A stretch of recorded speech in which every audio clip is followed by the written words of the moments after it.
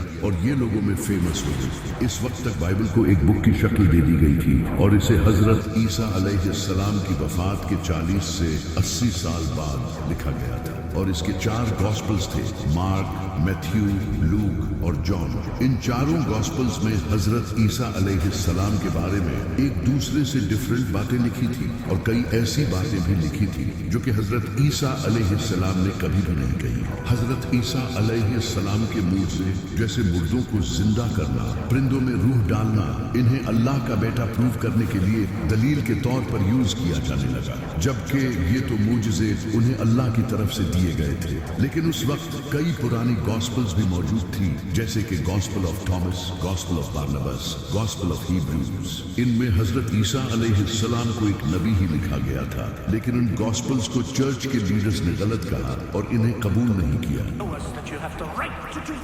لیکن ابھی سارے کرسچین حضرت عیسیٰ علیہ السلام کو خدا کا بیٹا نہیں مانتے تھے۔ پھر 4th سینچری میں Constantine the great Roman empire کا بادشاہ بنا۔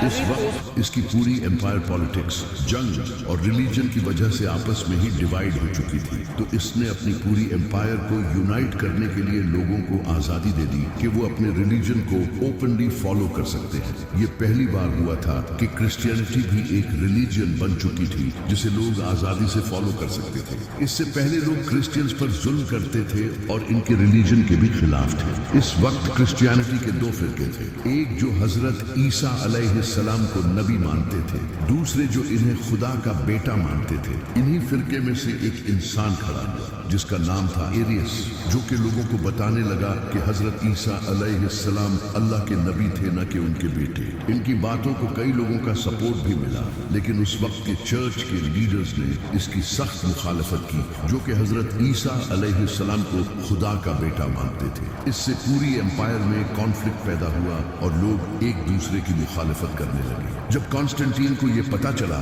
تو اس نے اس ایشو کو فوراً حل کرنے کا سوچا، کیونکہ اس نے لوگوں کو یونائٹ کرنے کے لیے ہی تو ریلیجن فالو کرنے کی آزادی دی تھی، لیکن اب تو اور زیادہ ایشوز آنے لگ گئے تھے۔ تو کانسٹنٹین نے ایک بڑی کاؤنسل بلائی جس میں 300 سے بھی زیادہ پریسٹ آئے۔ ان سب کے درمیان ایک میٹنگ ہوئی، لیکن اس میٹنگ میں ایریس کے اس آئیڈیا کو لوگوں نے ریجیکٹ کر دیا اور حضرت عیسیٰ علیہ السلام کو خدا کا بیٹا ڈکلیئر کر دیا۔ اس کے بعد سے جو بھی حضرت عیسیٰ علیہ السلام کو خدا کا بیٹا نہیں مانتا تھا، اس کی بائبلز کو جلا دیا جاتا تھا اور انہیں مار دیا جاتا تھا۔ اس سے پوری امپائر میں ایک ہی کرسچینٹی قائم ہوئی، وہ جو حضرت عیسیٰ علیہ السلام کو خدا کا بیٹا مانتے تھے تاکہ لوگوں کے درمیان اختلاف نہ ہو۔ اس وقت تک بائبل کے کئی ورژنز موجود تھے اور لوگ ان ڈیفرنٹ ورژنز کو پڑھتے تھے، لیکن چرچ کو کوئی ایک بائبل چاہیے تھی۔ تو چرچ کی کاؤنسل نے 27 مختلف بائبلز کے ورژنز سلیکٹ کیے جن میں حضرت عیسیٰ علیہ السلام کو خدا کا بیٹا بتایا گیا تھا، اور باقی سارے ورژنز کو جلا دیا۔ اسی وجہ سے آج بائبل کے کچھ ہی پرانے ورژنز ہیں